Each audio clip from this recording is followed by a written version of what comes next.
Hello दोस्तों, नमस्कार। स्वागत है आप सभी का अपने नए YouTube channel collection of maths पर।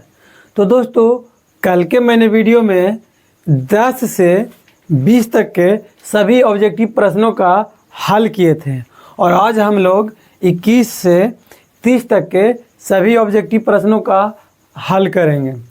और ये जो आपका ऑब्जेक्टिव का सॉल्यूशन कराया जा रहा है, जो बिहार बोर्ड की तैयारी के लिए बीबीडी का गाइड आता है, उसी का ऑब्जेक्टिव हम यहाँ पे करा रहे हैं।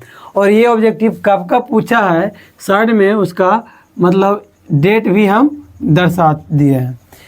तो बने रहे हमारे वीडियो में लास्ट तक, आपको ज़रूर समझ में आ जाएगा बिल्कुल ही आसान तरीके से।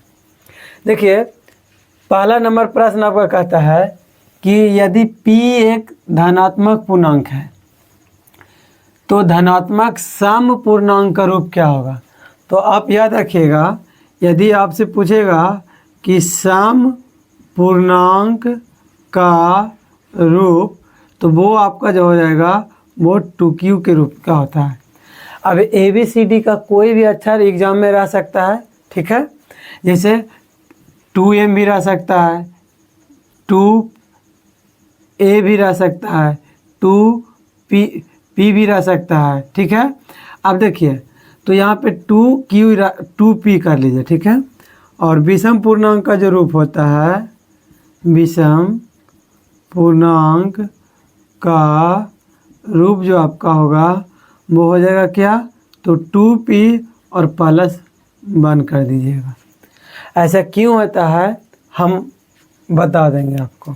अब देखिए, दूसरा नंबर प्रश्न है आपका कि महत्तम समापवर्तक P, Q, किसका महत्तम समापवर्तक, तो P और Q का गुना लघुत्तम समापवर्तक किसका, P और Q का बराबर है। यानी कोई दो संख्या आपका है, कौन कौन, P और Q, उसका महत्तम गुना लघुत्तम किसका, P और Q का बराबर क्या होगा।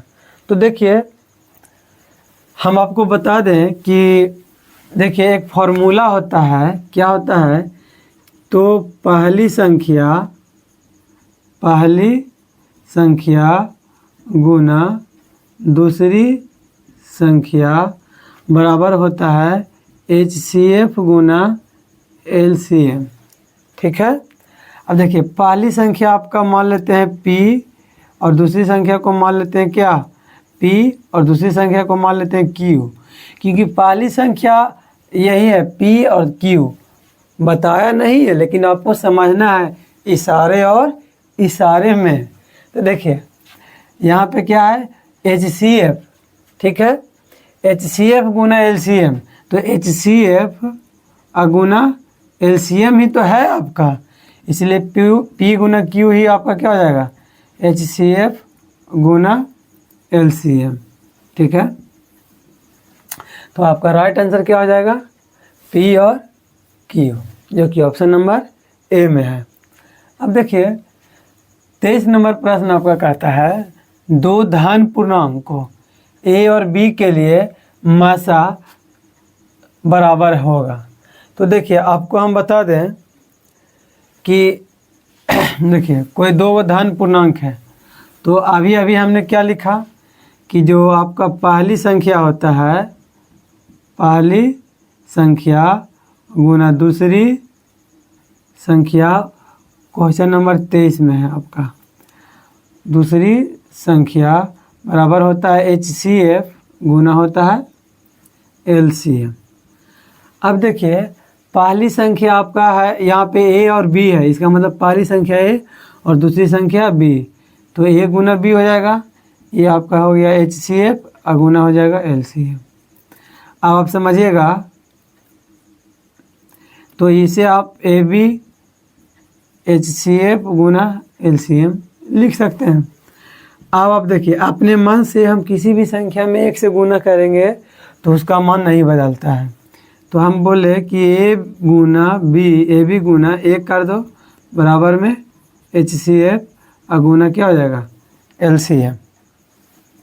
अब देखिए, तो 1 को रहने दीजिए और HCF गुना LCM, बटा में ए बी। अब देखिए HCF को ही हम लोग क्या कहते हैं, मासा गुना LCM क्या हो जाएगा, LCM। अब बटा में ए बी है तो किसके बराबर होता है, तो 1 के बराबर होता है। आप यहाँ पे देखिए एक HCF के जगह पर मासा अगुना लासा, अब बाटा में क्या कर सकते हैं, ए बी। तो फिर भी आपका आंसर 1 ही होगा, जो कि ऑप्शन नंबर ए में है। अब देखिए 24 नंबर प्रश्न आपका क्या कहता है, जो देख लीजिए। 24 नंबर प्रश्न आपका कहता है कि दो संख्याओं का मासा 27 है। मासा 24 नंबर में मासा यानी HCF कितना है, तो 27 है। लासा कितना है, लासा यानी कितना हो जाएगा, लासा मतलब होता है LCM, कितना हो जाएगा, दिया है 126। उनमें से एक संख्या 54 है। आप एक संख्या को मान लीजिए A यानी 52, और कहता है दूसरी संख्या, तो दूसरी संख्या को मान लीजिए वाट। कोई दिक्कत। अब आप जानते होंगे कि पहली संख्या गुना दूसरी संख्या बराबर क्या होता है, HCF गुना LCM। पहली संख्या आपका 52 है, दूसरी संख्या निकालना है। HCF 27 है, LCM 162 है। तो अब देखिए आप इसे काटिएगा तो 26 से काट सकते हैं, और इसका 2 से काटिएगा तो देखिए 8 और 1 हो जाएगा आपका, ठीक है। कितना होगा, तो समझिएगा। देखिए हम मासा कितना है 27 और लासा कितना है 162। अब देखिए इसका आधा करेंगे तो 26 दूना 52 हो जाएगा, इसका आधा करेंगे तो 81 हो जाएगा। अब देखिए अब हम यहाँ पे गुना करेंगे तो कितना हो जाएगा, तो देखिएगा बढ़िया से, तो 2 3 से कट नहीं रहा है, तो आपका क्या हो जाएगा, B बराबर कितना हो जाएगा, 27 गुना 81 बटा में हो जाएगा 26, ठीक है। देखिए यहाँ पे कुछ एरर है यहाँ पर, ठीक है। आप यहाँ पे कर लीजिएगा। देखिए हम बता देते हैं क्वेश्चन नंबर 24 में आपका कि मासा कितना है 27 है, ठीक है, और लासा कितना है, तो 162 है। पहली संख्या आपका 54 है, तो दूसरी संख्या, देखिए हम अभी मिस्टेक कर दिए हैं। यहाँ पे पहली संख्या आपका क्या है, तो पहली संख्या आपका 54 है, तो यहाँ पे 54 होगा, तो ये आपका 54 हो जाएगा। तो आप देखिए अब काटिएगा तो ये आपका क्या हो जाएगा 27, ठीक है। तो ये आपका गुना में जाएगा 27, 27 से 27 काट जाएगा, तो B की जगह पर कितना हो जाएगा 81। मेरे पास बुक है, आप मिला लीजिएगा, आपके पास भी इस प्रकार का BBD गाइड का ऑब्जेक्टिव होगा।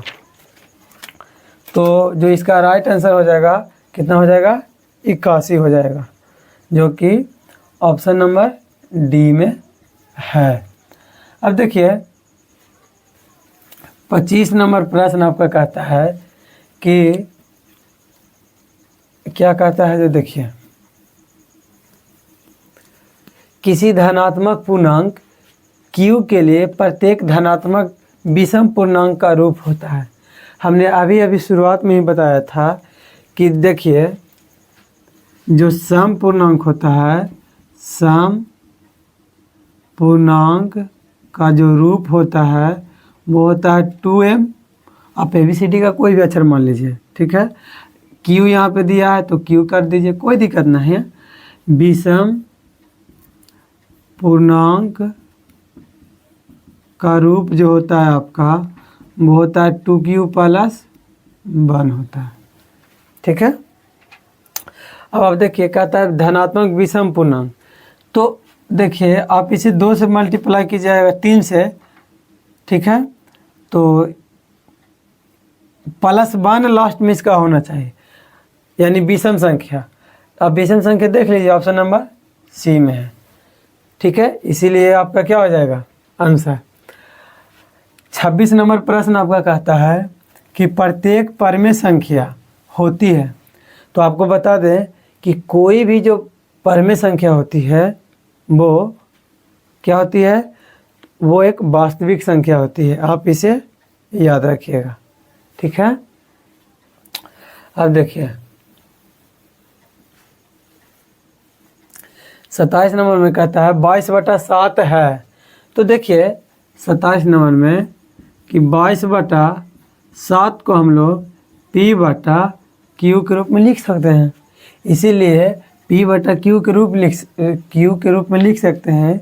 इसलिए 22/7 आपका क्या हो जाएगा, तो परमेय संख्या हो जाएगा, आंसर हो जाएगा परमेय संख्या। यदि आपसे पूछ ले कि पाई कौन सी संख्या है, तो पाई अपरिमेय संख्या है, अपरिमेय संख्या है। क्यों? क्योंकि पाई का जो मान होता है 3.14 नहीं होता है, 1 4 1 4 1 4 1 4 अनंत तक है। इसलिए पाई एक अपरिमेय संख्या है, जबकि 22/7 एक परमेय संख्या है।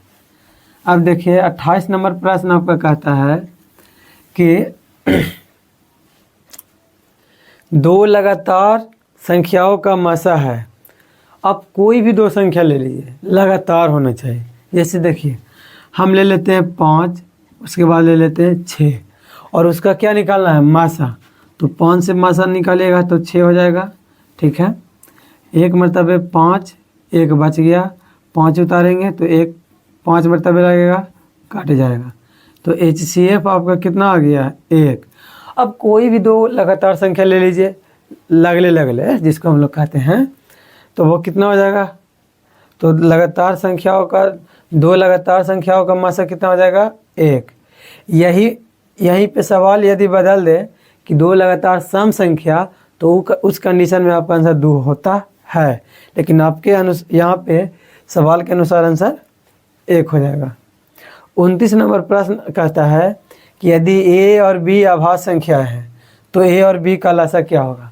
हम आपको पहला क्वेश्चन में करा चुके हैं कि कोई भी दो अभाज्य संख्या होता है तो उसका जो HCF होता है, LCM है। LCM देखिए, जैसे अभाज्य संख्या है तो इसका जो LCM होगा ना, LCM वो A गुना B के बराबर हो जाएगा। ऑप्शन नंबर इसका क्या हो जाएगा, C क्या हो जाएगा, सही हो जाएगा। इसे आप ये भी लिख सकते हैं। कैसे, आप देखें, जैसे हमने कहा कि एक अभाज्य संख्या हम मान लेते हैं 3 है, और एक अभाज्य संख्या कितना मान लेते हैं, 5 है, ठीक है। अब ये दोनों का हमको क्या निकालना है, तो लासा बोले तो LCM। तो कितना हो जाएगा, लगेगा तो है नहीं, तो इस कंडीशन में जो LCM होता है वो 3 गुना 5 हो जाएगा, 3 5 15। यही आपका क्या हो जाएगा, आंसर हो जाएगा। अब देखिए 30 नंबर प्रश्न आपका है, निम्नलिखित में कौन सी अभाज्य संख्या है। हम आपको अभाज्य संख्या बता चुके हैं कि कौन संख्या होता है, नहीं होता है। जैसे देखिए ऑप्शन नंबर 27 में 30 के ऑप्शन नंबर A में चलिएगा तो 27 है। हमें खोजना है क्या, तो अभाज्य संख्या। अब देखिए 27 को आप किसको से काट सकते हैं, 1 से तो ये काटेगा, 27 से भी काटेगा, 9 से भी काटेगा, और देखिए 3 से भी कटेगा।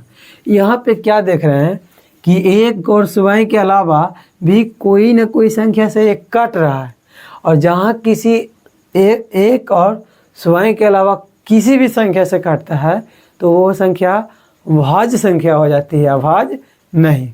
इसलिए आपका ऑप्शन नंबर 1 क्या हो जाएगा, गलत हो जाएगा। ऑप्शन नंबर 35 देखिए, तो बी में है कितना, बी में है 35।